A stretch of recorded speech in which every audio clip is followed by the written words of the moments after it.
Ang kwentong ito ay nagmula sa aking lolo at nangyari matagal na panahon na ang nakaaraan. Ang baryo sa probinsyang kanyang kinalakhan ay napapaligiran daw ng malawak na kagubatan. Maliban sa kubo na nasa gilid ng bundok kung saan talaga nakatira ang aking lolo, ay may isa pa siyang kubo sa palayan na nasa loob ng kagubatan na iyon. Hindi lamang pagsasaka ang pinagkukunan nila ng makakain dahil nangingisda rin sila sa ilog at nangangaso.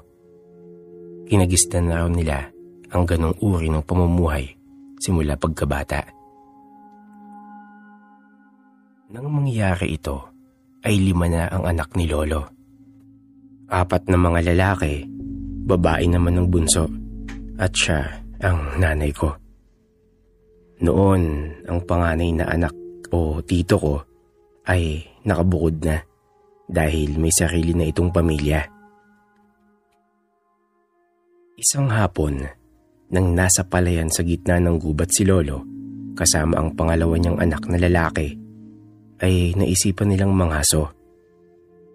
Mga ilang kilometro pa lang ang layo nila, ay may natanaw silang malaking kubo. Nagtaka sila sapagkat noon pa lamang nila nakita ang kubo na tila katatayo pa lamang. Sa tuwing magagawi kasi sila sa lugar na yon, ay wala namang doong nakatira at lalo na raw silang namangha nang lapitan nila ito. Wala itong pinto, wala itong mga bintana, wala rin itong silong at ang mga dingding ay nakadikit sa lupa. Pambihira raw yon, sabi ni lolo, dahil hindi ganon ang mga karaniwang disenyo ng mga kubo sa kanilang baryo. Tumawag sila ng "Tao po!" para alamin kung sino ang may-ari nun, pero walang lumabas o sumagot sa kanila. Sinayasat nila ang paligid at naghanap ng mga palatandaan kung meron bang gumagamit. Bigla raw silang kinilabutan. Kasabay nun ay naramdaman nilang tila ba mayroong nagmamasid sa kanila. Kinutuban si lolo na parang may paparating na panganib, kaya agad siyang nagayang umalis sa lugar na iyon. Makalipas ang ilang araw, ay nagdesisyon silang umuwi sa kanilang bahay na nasa gilid ng bundok. Habang nasa daan, ay nakasakay sa kalabaw ang kanyang anak at si lolo naman ay naglalakad lamang. May natanaw raw silang isang matandang babae na lumabas sa kakahuyan na nasa bandang kanan. Naglakad ito patungo sa direksyon nila at tumayo sa tapat ng kanilang daraanan. Hindi nila kilala kung sino ang matanda, payat raw ito na sabog ang kulot na buhok at namumutla ang balat. Napahinto sila at wala raw sa kanilang dalawa ang makapagsalita. Ilang sandali pa ay nilapitan ng matanda ang kalabaw at may ibinulong dito.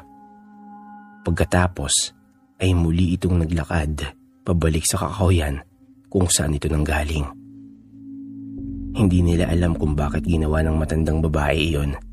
Huli na nang mapagtanto nila na isa pala yung pagbabanta.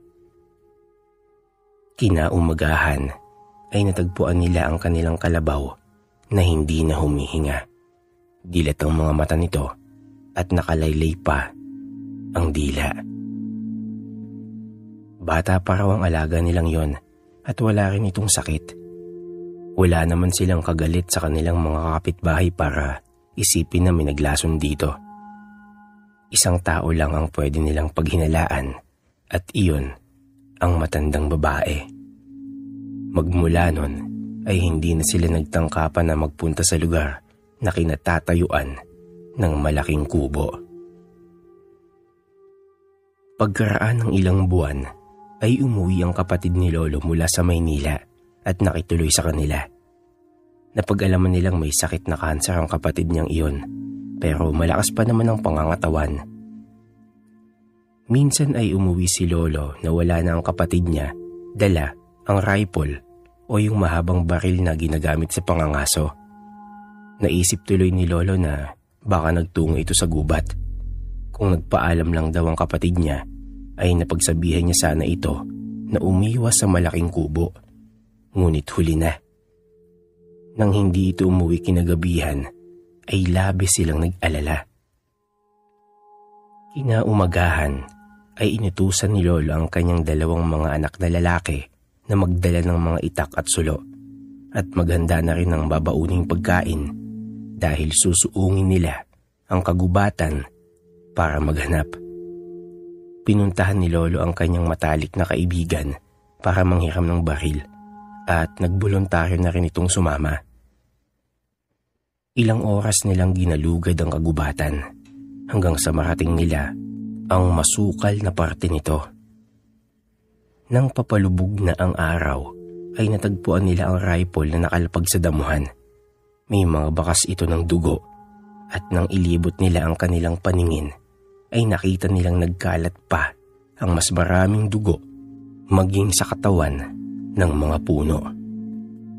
Ayon pa kay Lolo, may palatandaan daw na may labanan na naganap dahil ang itsura ng mga tilamsik ng dugo ay may taong binalibalibag. Lumaro sa isip ni Lolo ang mga posibleng kinahantungan ng kanyang kapatid. Ngunit hindi raw nila nakita ang katawan nito sa paligid. Dahil doon ay hindi napigilan ni Lolo ang kanyang emosyon at tinungo nila ang kinaroroonan ng malaking kubo. Madilim na nang makarating sila at nagsisisigaw raw si Lolo na, "Ilabas niyo ang kapatid ko! Alam kong may ginawa kayong masama sa kanya!" Wala namang tumugon, pero ikinagulat nila nang maaninagan nila sa madilim na parte ang 5 pares ng nagbabagang pulang mga mata at nagdulot sa kanila yon ng matinding sindak. Hindi raw si Lolo nakakilos sa kanyang kinatatayuan. Kinailangan pa siyang hilahin sa damit at braso ng kanyang kaibigan. At nagsitakbuhan raw silang lahat papunta sa kanilang palayan. Narinig nila ang mga yabag ng mga humahabol sa kanila at napakalapit nito sa kanilang likuran. Kung tutuusin ay maaari na raw silang dambahin ng mga ito. Pero hindi raw ginawa at gusto pa yata silang paglaruan. Pagdating sa kubo ay kinuha ni Lolo ang isang garapon ng asin at mga bawang sa kusina. Iwinasiwas nila ang asin sa paligid at isinabit naman ang mga bawang sa pintuan. Itinutok nila ang mga baril at inilabas ang mga itak at naghintay sila kung sino o anuman ang sasalakay. Mula sa dilim ay may lumabas raw na 5 mga maiitim na nilalang na punong-puno ng balahibo ang buong katawan. Nagpalit-anyo ang 3 at nag-anyong mga aso, samantalang ang 2 naman ay naging baboy ramo. Doon nakumpirma nila Lolo na aswang nga ang mga ito. Hindi niya lubos maisip kung saan ang mga iyon nanggaling dahil ni minsan ay wala raw napabalita ang may aswang sa kanilang lugar. Pasugod na raw ang mga aswang. Alam ni Lolo na dihado sila, kaya bigla niyang itinaas ang hawak na baril at saka ito ipinutok. Sumigaw si Lolo na, "Kung papatayin niyo kami, hindi lang pamilya namin ang makakalaban ninyo. Makakasagupa niyo rin ang buong baryo at hindi nila kayo sasantuhin." Lingid sa kaalaman ng mga aswang, ang halos 200 taong nakatira sa baryo ay puro mga kamag-anak ni Lolo. Isa pa, kaya walang naglalakas loob na dumayong mga aswang doon ay dahil ang kan ng mga matatapang daw ang halos lahat ng nakatira sa baryo.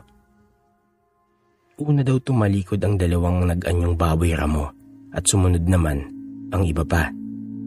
Naglakad ang mga aswang palayo at maya-maya pa'y nagwika ang kaibigan ni Lolo na, "Maswerte tayo at nakinig sila sa'yo."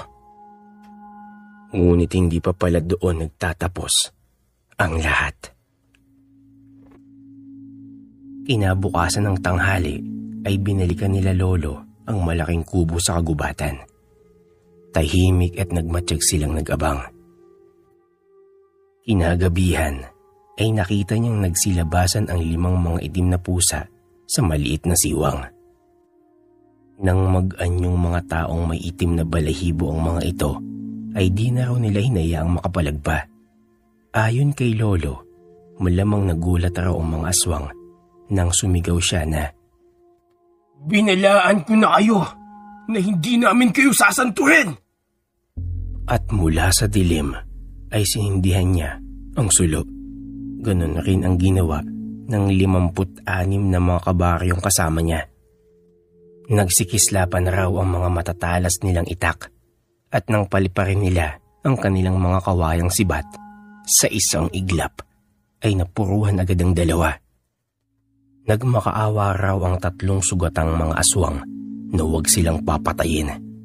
Ngunit tinuluyan pa rin nila ang mga ito para hindi na makapaminsala pa sa ibang baryo.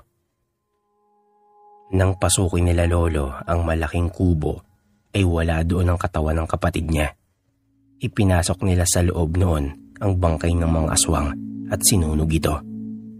Hindi na nila natagpuan pa ang kanyang kapatid. Nakakalungkot isipin na kahit may taning na raw ang buhay nito ay hindi dapat ganong paraan siya namatay. Matapos pagtulong-tulungan patayin ng mga magkakabaryo ang mga aswang, wala ng aswang pa ang nagkamaling tumapak sa kanilang baryo.